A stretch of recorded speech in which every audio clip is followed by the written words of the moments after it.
a winter night in 1676, in a darkened room in the Iga region, an old man was writing the final lines that could change how the world sees ninja forever. He was not a prestigious samurai, not a renowned scholar. He was Fujibayashi Yasutake, one of the last ninja of the legendary era. For 300 years, the West has viewed ninja through the lens of Hollywood, supernatural assassins in black, running on water and vanishing like smoke.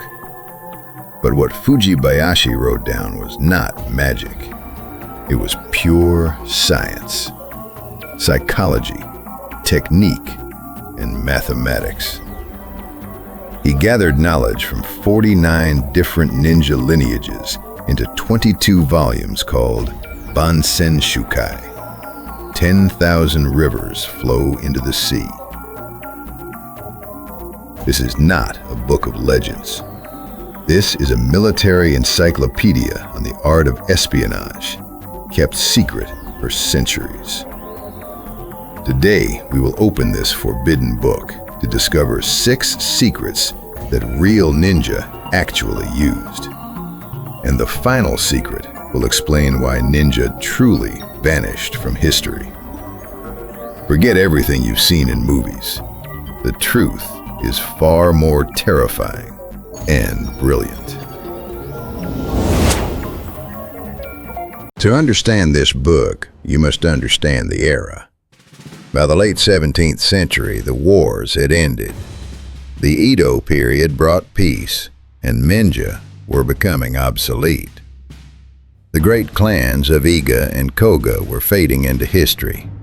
Secrets passed down orally through centuries were in danger of being lost forever. Fujibayashi Yasutake, descendant of a legendary Iga clan, refused to let the flame die. He gathered knowledge from every major ninja lineage. The name Bansenshukai means 10,000 rivers flow into the sea, an ambitious attempt to unify all ninja knowledge into one supreme source. But this was not just an instruction manual. This was a desperate time capsule. Fujibayashi wrote in complex code, using archaic dialects and Chinese poetry to ensure that if stolen, enemies could not comprehend it. But what exactly were they hiding in these pages? The answer begins not with weapons, but with the mind. The first lesson of Bansenshukai shatters the biggest myth. Ninja were not dishonorable mercenaries. The book begins with philosophy. Fujibayashi declares clearly, ninjutsu is not for personal gain or theft. It is to protect the nation and one's lord. He introduces the concept of Seishin, righteous mind. A ninja without a moral compass is merely a thief. The text argues that ninja must be more virtuous than samurai because they operate in darkness where no one can witness their actions. This was a revolutionary idea. It elevated ninja from hired killers to spiritual warriors. However, once the ethical foundation was established, the book shifts to the darker aspects of Yo-nin, the art of light. But philosophy is only the foundation. What truly made ninja terrifying lies in their ability to manipulate human psychology. Yo-nin is the section on open disguise and intelligence gathering. This is where Bansenshukai reads like a modern CIA handbook. It details the 7 disguises, Shichihode. A ninja could appear as a monk, merchant, performer, or farmer.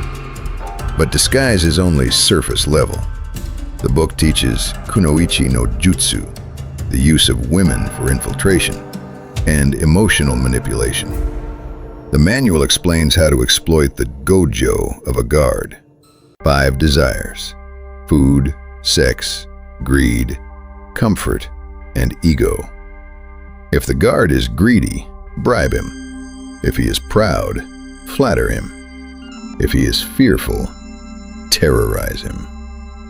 Bansenshukai treats the human mind like a lock that needs picking. It is cold, calculated, and devastatingly effective. Ninja were taught to read body language, recognize signs of deception, and create perfect cover stories to conceal their true identity. They could maintain a false identity for years, living as ordinary people, starting families, running businesses, while still gathering classified intelligence. But when psychology failed, ninja turned to their most famous asset: tools. And the book contains designs centuries ahead of their time. This is the section that fascinates historians most. Bansenshukai contains diagrams of tools that shouldn't exist in the 17th century. Take the Mizugumo, or water spider. Pop culture thinks these are wooden shoes for walking on water. The manual reveals the truth. They were actually flotation devices used to distribute weight across muddy swamps, not oceans. Physics, not magic. Then there's the Saoto Hikigane, a primitive listening device made from metal, shaped like a trumpet, used to hear through walls and detect breathing. The book even describes Donohi, a portable hand warmer that could keep embers burning for days without smoke, allowing ninja to survive freezing temperatures. But the deadliest section is Kajutsu, the art of fire. Bansenshukai provides chemical formulas for blinding powder, smoke bombs, and landmines. These weren't just for escape. They were terror weapons designed to make enemy forces believe they were fighting demons. All these tools served one ultimate, supreme purpose: In-nin, the art of darkness. In-nin covers the art of stealth, night raids, and fortress infiltration. This is the core of ninja mythology. The book calculates precise timing of moonrise and moonset for every day of the year. It teaches shinobi ashi, the technique of silent walking. It explains how to dislocate joints to escape from ropes. It even describes using cricket or frog sounds to mask footsteps. One chilling passage describes sneaking into a sleeping enemy commander's room. It advises waiting until his deep breathing signals REM, sleep. At that moment, the ninja is no longer a warrior. He becomes a ghost, a force of nature. Bansenshukai proves ninja didn't need the supernatural. Their training was so rigorous, their science so advanced, that to the untrained eye, they appeared supernatural. But all this skill was built on a foundation few would suspect: deep understanding of nature and science. If you're captivated by these secrets from a 300-year-old forbidden book, hit like to support us and subscribe to the channel. We still have 2 final secrets, and they will reveal why ninja truly disappeared from history. Let's continue. Bansenshukai dedicates multiple chapters to things seemingly distant from combat: astronomy and weather prediction. For ninja, this wasn't academic knowledge, but survival conditions for every mission. The book instructs how to read star positions, moon phases to choose the ideal infiltration timing, moonless nights for concealment, dim moonlight for signals, dawn for retreat when enemies are exhausted. Regarding weather, Bansenshukai meticulously describes signs of rain, strong winds, fog through cloud shapes, wind scent, and insect sounds. A ninja could delay a mission one night just to wait for heavy rain to cover footsteps and erase tracks. Here, nature is not an enemy, but an invisible ally. Heavy rain extinguishes torches. Fog obscures vision. Strong wind carries away sounds. From a modern perspective, ninja were survival probability optimizers based on every observable factor. They didn't bet on luck, but on detailed understanding of the world around them. And this very understanding leads to the final secret, the reason why ninja vanished.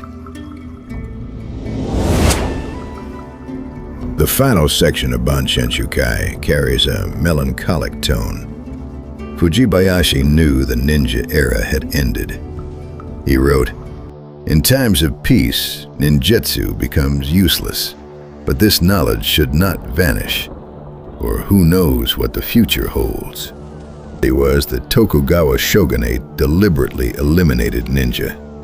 They were dangerous not only to enemies but to the government itself.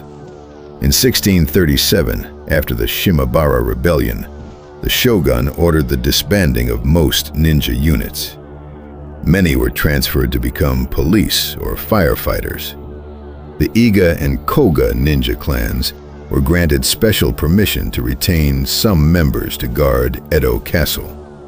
They became Oniwaban, the shogun's secret guards. But this role was purely ceremonial. No more wars, no more real missions. Ninja skills gradually faded into oblivion. By the 19th century, when Japan opened to the West, ninja had become legends. The younger generation didn't believe they ever existed. Bansenshukai was kept hidden within families, no one allowed to read it. Only in 1956 was the book first publicly revealed. Fujibayashi Yasutake succeeded in his mission. Knowledge of ninja did not disappear. It was merely waiting in the shadows, like the very nature of these shadow warriors. Bansenshukai is more than a book. It is the final testament of an era, the bridge between myth and history. From the philosophy of Seishin to the science of shadows, from the art of psychological manipulation to understanding nature, every page reveals that ninja were not mystical assassins, but genius strategists. They understood human psychology deeper than anyone. They turned science into art and art into weapons. Today, when you look at the aged pages of Bansenshukai, remember, this is not just a historical document. This is proof of the persistence of human knowledge. If this video has opened a new perspective on ninja for you, please like, subscribe, and turn on notifications so you won't miss other mysterious stories from Japanese history. In the next video, we'll explore Hattori Hanzo, the only legendary ninja officially recorded in mainstream history. A man who changed the fate of an entire nation. See you in the shadows.